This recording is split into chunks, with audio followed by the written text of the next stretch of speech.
মানুষ যখন ঘুমের মধ্যে পড়ে অনেক সময় এরকম ফিল বা অনুভূতি তার ভিতরে কাজ করে যে আমার বুকের ওপরে ভারী কিছু চেপে বসেছে বা চেপে ধরেছে এবং সে কথা বলতে পারছে না। সে বাঁচাও বাঁচাও বলে চিৎকার করতেছে, কিন্তু কেউ তার ডাকে সাড়া দিচ্ছে না।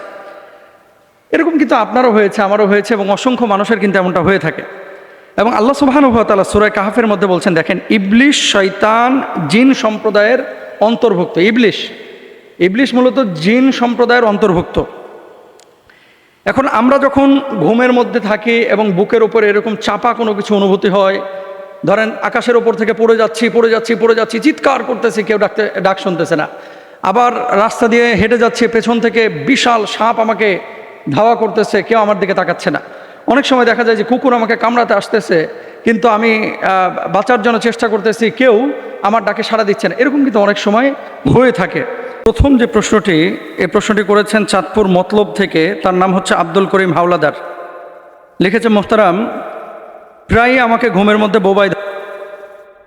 তো এই যে বোবাই ধরাকে কেউ কেউ বলে ঘুমের পক্ষাঘাত বা স্লিপ প্যারালাইসিস, এটা কেন হয়ে থাকে? আর অনেক হুজুর বা স্কলাররা বলে থাকেন এটা নাকি বদজিনের আসর বা বোবা জিনে ধরে, তাই এরকম হয়। এ ব্যাপারে আপনাদের বক্তব্য কি? এর থেকে বাঁচার কোনো উপায় আছে কিনা? ইসলামী শরিয়া বা হাদিসের বক্তব্য কি? Very very important. এই বিষয়টা নিয়ে মনে হয় 7-8 বছর আগে আমি একটি আলোচনা করেছিলাম, এবং এই আলোচনাটা আপনারা হয়তো অনেকে দেখেছিলেন। তারপরে যেহেতু প্রশ্নটা এসেছে চাঁদপুর মতলব থেকে, আমি প্রশ্নটি আপনাদের সাথে শেয়ার করছি ইনশাআল্লাহ। রাসূল আকরাম সাল্লাল্লাহু আলাইহি ওয়াসাল্লামের হাদিস, কিছু স্বপ্ন আছে যেগুলো আল্লাহ সুবহানাহু ওয়া তাআলার পক্ষ থেকে সরাসরি সুসংবাদ, আর কিছু স্বপ্ন আছে যেমন আর রুইয়া মিনাশ শাইতান, যেগুলো শয়তানের পক্ষ থেকে আসে, মানুষের মধ্যে একটা ভীতির সঞ্চার করে।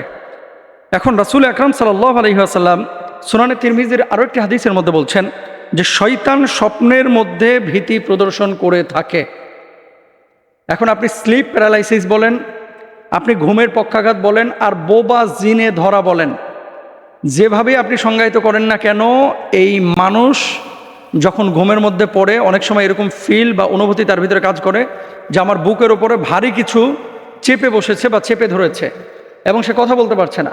সে বাঁচাও বাঁচাও বলে চিৎকার করতেছে, কিন্তু কেউ তার ডাকে সাড়া দিচ্ছে না। এরকম কিন্তু আপনারও হয়েছে, আমারও হয়েছে, এবং অসংখ্য মানুষের কিন্তু এমনটা হয়ে থাকে। এবং আল্লাহ সুবহানাহু ওয়া তাআলা সূরা কাহফের মধ্যে বলছেন, দেখেন, ইবলিশ শয়তান জিন সম্প্রদায়ের অন্তর্ভুক্ত। ইবলিশ মূলত জিন সম্প্রদায়ের অন্তর্ভুক্ত। এখন আমরা যখন ঘুমের মধ্যে থাকি এবং বুকের উপরে এরকম চাপা কোনো কিছু অনুভূতি হয়, ধরেন আকাশের ওপর থেকে পড়ে যাচ্ছি, চিৎকার করতেছি, কেউ ডাক শুনতেছে না। আবার রাস্তা দিয়ে হেঁটে যাচ্ছি, পেছন থেকে বিশাল সাপ আমাকে ধাওয়া করতেছে, কেউ আমার দিকে তাকাচ্ছে না। অনেক সময় দেখা যায় যে কুকুর আমাকে কামড়াতে আসতেছে, কিন্তু আমি বাঁচার জন্য চেষ্টা করতেছি, কেউ আমার ডাকে সাড়া দিচ্ছে না। এরকম কিন্তু অনেক সময় হয়ে থাকে। তাহলে নিজেকে কন্ট্রোল করতে গিয়ে আমরা, এমনও হয়েছে যে এই পৃথিবীতে দেখবেন ঘুমের মধ্যে অনেকে স্ট্রোক করে ফেলে, কিন্তু কমনলি আমরা বলে থাকি যে ব্রেন স্ট্রোক হয়েছে, অথবা হার্টের প্রবলেম হয়েছে, অথবা তার নার্ভাল কোনো প্রবলেম হয়েছে, এই জন্য মারা গিয়েছে। কিন্তু এরকম ক্ষেত্রে যে মানুষ মারা যেতে পারে, দুর্ঘটনার বশবর্তী বা মুখোমুখি হতে পারে, এটা কিন্তু প্রমাণিত। মানুষ এই যে বোবা জিন যখন চলে যায় বা বোবাই ধরাটা যখন কেটে যায়, বুকের উপর থেকে ভারী কিছুটা যখন চলে যায়, তখন কিন্তু উঠে হাঁপাতে লাগে। খেয়াল করেছেন? অনেক সময় কিন্তু অস্থির হয়ে যায়। এখন বাঁচবেন কিভাবে? এজন্য কিভাবে এই জিনের আক্রমণ, এই বদজিন বা বোবা জিনের আক্রমণ থেকে আমরা কিভাবে বাঁচবো, এটা ঘুমের পক্ষাঘাত আপনি বাংলায় বলতে পারেন, বা স্লিপ প্যারালাইসিস আপনি ইংরেজিতে বলতে পারেন। বেসিক্যালি এটা হচ্ছে জিন শয়তানের একটা আক্রমণ, এবং মানুষকে এরা ওয়াসওয়াসা কখন দেয়? যখন মানুষ অপবিত্র অবস্থায় থাকে। তাহলে বাঁচার উপায় কি? বাঁচার উপায় হচ্ছে, ঘুমের পূর্বে আপনি প্রথমত দরজাগুলো বিসমিল্লাহ বলে বন্ধ করে দেবেন। 1 নাম্বার, ঘুমের পূর্বে দরজাগুলো বিসমিল্লাহ বলে বন্ধ করবেন। 2 নাম্বার, আয়াতুল কুরসি পড়বেন। 3 নাম্বার, 4 কুল আপনি পড়বেন। পড়ে 2 হাতের তালুতে এভাবে ফুৎকার দিবেন। ফুৎকার দিয়ে পুরো শরীরটাকে আপনি মুছে নেবেন ইনশাআল্লাহ।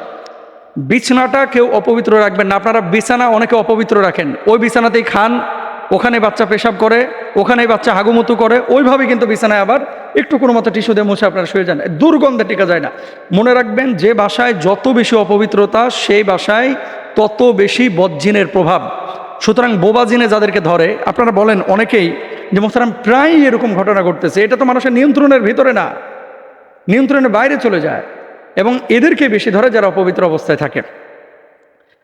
এরপর আসেন, ঘুমানোর আগে এই আমলগুলোর পাশাপাশি সূরা মুলুকটা আপনি হয় তেলাওয়াত করেন অথবা শুনেন।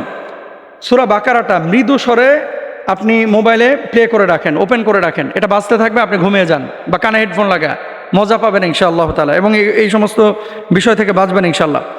শোবার পূর্বে বিছানাটা ভালো করে ঝেড়ে নেবেন। ওই টিস্যু নাক ঝেড়ে অনেকে চিপার মধ্যে রেখে দেন, হাতে চর্বি মুছে তারপরে টিস্যুগুলো বিছানা নিচে রেখে দেন, এগুলো কেউ করবেন না প্লিজ। এরপর সুবহানাল্লাহ 33 বার, আলহামদুলিল্লাহ 33 বার, আল্লাহু আকবার 34 বার পাঠ করবেন ইনশাআল্লাহ। শরীর বন্ধের যে বিষয়টি একটু আগে বলেছি সেটাও করবেন ইনশাআল্লাহ। বেশি বেশি তওবা ইস্তেগফার করবেন এবং ঘুমের পূর্বে দোয়াটা পাঠ করে ডান কাঁধে ঘুমাবেন। ডান কাঁধে দোয়া পড়বেন কি, আল্লাহুম্মা বিসমিকা আমুতু ওয়া আহইয়া, এবং হাতটাকে এই যে ডান কাঁধের এই মানে পার্শ্বে দিবেন, কানের কাছে দেওয়ার পরে ডান কাঁধ হয়ে শুবেন ইনশাআল্লাহ। এগুলো থেকে বাঁচবেন। আল্লাহ তাআলা আমাদেরকে বোঝার তৌফিক দান করুন, আমিন।